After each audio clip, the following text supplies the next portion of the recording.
Of course, you can do this, ha? I mean, pwede niyang gawin yan dahil nanay niya yun at senior ang nanay niya. And we can say na PWD dahil nasa wheelchair si former President. Oh, you can hear your virus. Pwede kang i-assist ng anak mo at anak naman ng Pangulo.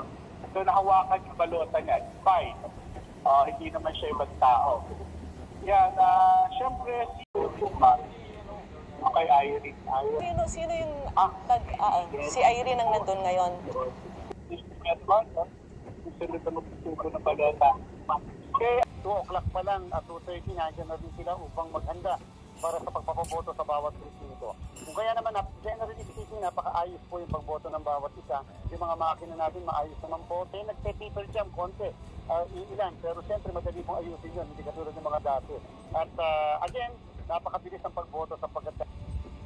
At dahil dyan, Chairman, sa tingin po ninyo, sa inyong forecast, ilang porsyento ang pwedeng makaboto sa kabuang total voters ngayong eleksyong ito? Dahil sa inyong nakikita na maaga nagsimula, okay naman, wala tayong problema, sana tuloy-tuloy. So gaano karami ang inaasahan natin makakaboto ngayong araw na ito, Chairman? Yung turnout.